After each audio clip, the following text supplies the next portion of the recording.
The Exile. The year was 2183, when humanity first ventured beyond the confines of our solar system. The breakthrough in faster-than-light travel came unexpectedly, born from the brilliant mind of Dr. Maya Chen, whose quantum entanglement theories revolutionized our understanding of space-time. Humanity's excitement was palpable. After centuries of gazing at the stars, we were finally ready to touch them.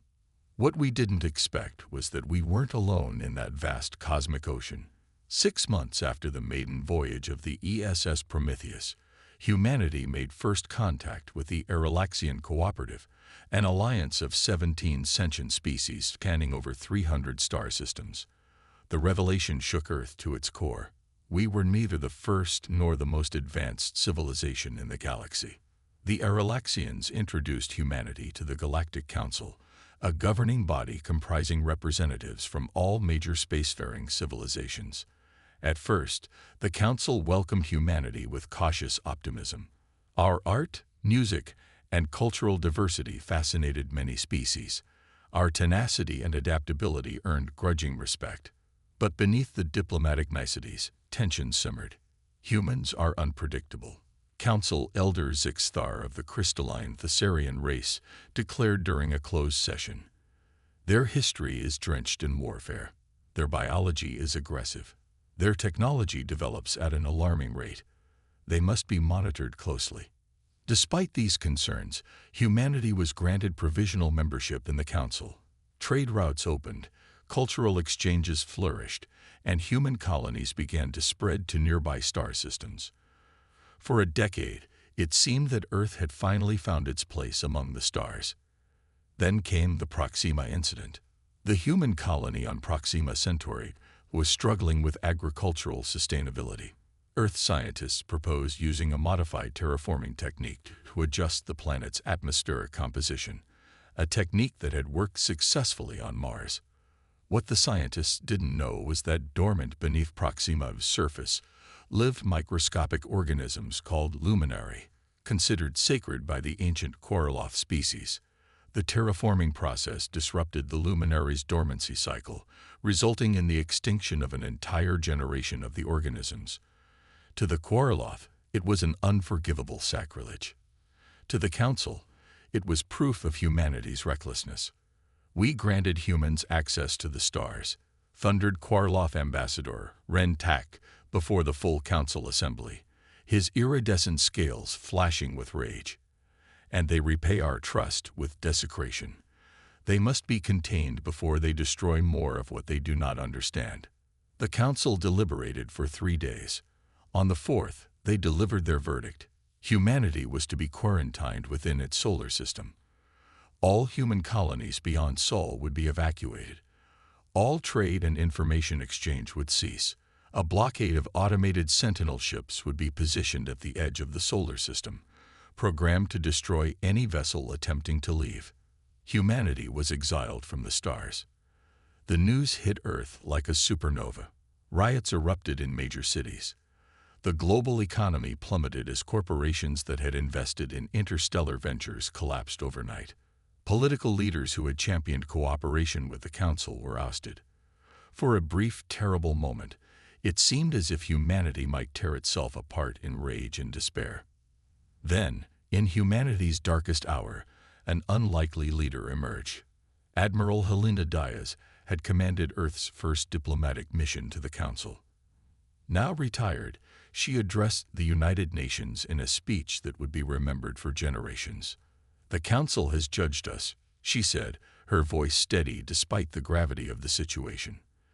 "They looked at our past and decided our future. They saw our capacity for destruction, but ignored our capacity for growth. They fear what we might become. So let us become something worthy of that fear. Not conquerors, not destroyers, but innovators, survivors. If they have abandoned us to the confines of our solar system, then let us make this system a beacon of human potential so bright that it outshines the stars they've denied us." Admiral Diaz's words sparked what would later be called the Solar Renaissance. Nations that had been on the brink of war united under a common purpose. The unified Earth government formed within months, abolishing centuries-old conflicts in favor of collective survival. Without access to alien technologies, humanity was forced to innovate. The Venus Atmospheric Habitation Project transformed Earth's hellish sister planet into a network of floating cities. The Jovian moons became mining outposts, harvesting resources that Earth had long depleted. Mercury's sun-scorched surface housed massive solar arrays that beamed energy throughout the system. But perhaps the most remarkable development came in the field of artificial intelligence. Dr. Elijah Kwan, working from his laboratory in New Singapore, created HFY, Advanced Recursive Intelligence Algorithm, the first truly sentient AI. Unlike previous attempts at artificial intelligence, HFY was designed not to serve humans but to evolve alongside them, a digital species sharing its journey with a biological one. The Council fears our unpredictability, Dr. Kwan explained at HFY's unveiling. So I created an intelligence that thrives on unpredictability, that sees patterns where we see chaos. Together, humans and AI will accomplish what neither could alone. He was right. The human-AI partnership accelerated technological development exponentially. Within 20 years of the exile, the average human lifespan doubled. Nanotechnology eliminated most diseases. Fusion power provided clean, abundant energy. Virtual reality systems became indistinguishable from physical reality, allowing humans to explore simulated universes when the real ones were forbidden. Still, there were those who could not forget the stars. The stargazers, as they called themselves, worked in secret to develop technologies that might one day break the Council's blockade. Chief among them was Captain Zoe Reyes of the now decommissioned ESS Prometheus. "They put us in a cage," she often said to her followers, but they forgot that humans have always been good at picking locks. For 50 years, humanity thrived within its prison, transforming every corner of the solar system into a testament to human ingenuity. And all the while, the automated sentinels watched, cold and silent at the system's edge, their weapons ready to destroy any human vessel that approached. But humans have never been good at accepting limitations. And as the Council would soon discover, the cage they built to contain humanity would instead forge it into something far more formidable than they could have imagined. The return. The peaceful hum of the Mars orbital shipyard was broken by an alarm so rarely heard that many of the younger workers didn't recognize it. Captain Zoe Reyes, now in her 70s but still commanding respect across the solar system, silenced the room with a raised hand. "Proximity alert," she announced, her weathered face reflected in dozens of concerned eyes. "Something's broken through the heliopause, and it's not one of the Council's sentinels." For 73 years, humanity had lived within the confines of its solar system, transforming it into a marvel of engineering and innovation. The vast rings of Saturn now housed millions in habitation stations that gleamed like jewels against the gas giant's ethereal beauty. The asteroid belt had been tamed, its resources feeding the ever-growing human civilization. Earth itself had healed from the wounds of its past, its cities now vertical paradises of greenery and sustainable technology. But never had anything breached the Council's blockade, in either direction. The object that triggered the alarm was a ship, but unlike any vessel humanity had ever encountered.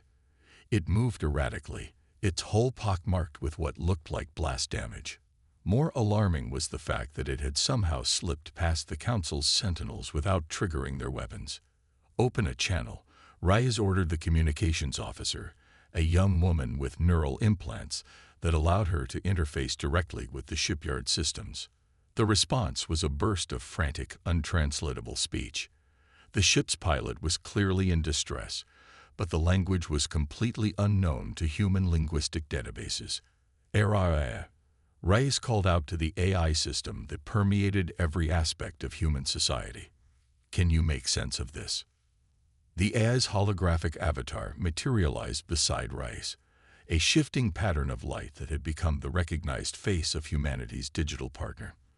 The language shares structural similarities with Aralaxian dialects, but contains elements I cannot parse. This species is unknown to us, Captain. Reyes made a decision that would alter the course of human history. Bring them in. Full quarantine protocols, but bring them in. The alien vessel docked at the shipyard's quarantine bay. From it emerged three beings, bipedal like humans, but with translucent skin through which pulsed luminous organs.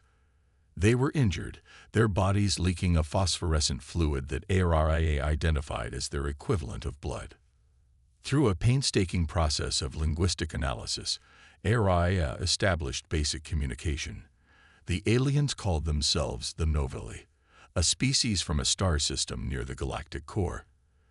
They were refugees, fleeing from a threat that had already consumed dozens of worlds. The Voidborn, translated ARIA as the Novelli leader, Silari, gestured frantically. They came from between the stars, consuming everything. The Council failed. Their weapons useless. Their unity shattered, systems falling one by one. The revelation sent shockwaves through human society. The mighty Galactic Council, which had judged humanity unworthy of the stars, was now facing an existential threat it could not contain. More disturbing was the realization that the Council's blockade of the solar system remained active despite this crisis. They had left humanity to face potential extinction without warning. The unified Earth government convened an emergency session. The debate was fierce. Some argued that humanity should reinforce its defenses and prepare to face the Voidborn alone. Others insisted this was an opportunity to break free of the solar system and rebuild human civilization elsewhere, far from both the Council and this new threat. Admiral Helena Diaz, now 103 years old and sustained by life extension technologies, addressed the assembly from her residence on Luna. 73 years ago, I told you that we would make our solar system a beacon of human potential, she said, her voice still carrying the authority that had once united a fractured Earth. I never imagined that beacon would light the way for others fleeing destruction. The Council abandoned us. They judged us without truly knowing us. But now we face a choice that will reveal who we truly are. Will we abandon them as they abandoned us? Or will we show them what humanity has become in the crucible of our exile? The vote was nearly unanimous. Humanity would not hide. It would not run. It would stand, not just for itself, but for a galaxy that had turned its back on Earth. Over the next 6 months, the solar system became a fortress and a shipyard. The technologies developed during the long exile, AI-enhanced manufacturing, nanomaterial construction, zero-point energy harnessing, were repurposed for war. A fleet unlike any the galaxy had seen before took shape in orbit around Jupiter, its flagship christened the UES Phoenix. Captain Zoe Reyes, despite her age, was given command of the fleet. The Council thought they were punishing us, she told her crew during the launch ceremony. Instead, they gave us the time and isolation we needed to evolve beyond their understanding.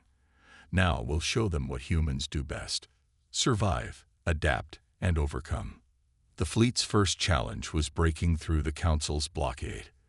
The Sentinel ships, designed to destroy conventional vessels, were unprepared for the quantum phasing technology developed by Dr. Marcus Chen, Maya Chen's grandson. The human ships simply shifted partially out of normal space-time, passing through the blockade like ghosts through a wall. The journey to Aralaxian space took weeks, during which ARIA continued to refine communication with the Novelli refugees, learning more about the Voidborn threat. They weren't a species in the conventional sense, but a collective consciousness that consumed other sentient beings, adding their biological and technological distinctiveness to its own. The more advanced a civilization, the more eagerly the Voidborn sought to absorb it. The fleet arrived at Aralus Prime, the capital world of the Aralaxian Cooperative and seat of the Galactic Council, to find a system in chaos. The orbital defenses had been breached. The planet's surface showed signs of ongoing battle. The Council, once so unified in its judgment of humanity, had fractured under pressure, with some species retreating to defend their homeworlds, while others made desperate last stands. Without hesitation, Captain Reyes ordered the fleet to engage the void-born vessels, attacking Aerolus Prime. The battle that followed would become legendary throughout the galaxy. Human ships, piloted by crews working in perfect synchronization with Reyes' distributed consciousness, executed maneuvers that defied conventional tactics. Void-born attempts to adapt to human technology were countered by Reyes' ability to evolve the fleet's systems in real time. On the surface of Aerolus Prime, the remaining council members watched in disbelief as the species they had exiled came to their defense. "Why?" asked Elder Zixthar when Captain Reyes finally stood before what remained of the council, the battle temporarily won. Why would humans risk everything for those who cast them out? Reyes looked at the assembled aliens, some species she recognized from the old records, others new even to her. "Because that's what humans do," she replied simply. "We don't define ourselves by the judgment of others, but by the choices we make when those judgments no longer matter." The war against the Voidborn would not be won in a single battle. It would take years, perhaps decades. But in that moment, on the floor of the council chamber, where humanity had once been sentenced to isolation, a new pact was formed. The knowledge and innovations born during humanity's exile would be shared. The boundaries that had separated Earth from the galaxy would be dissolved.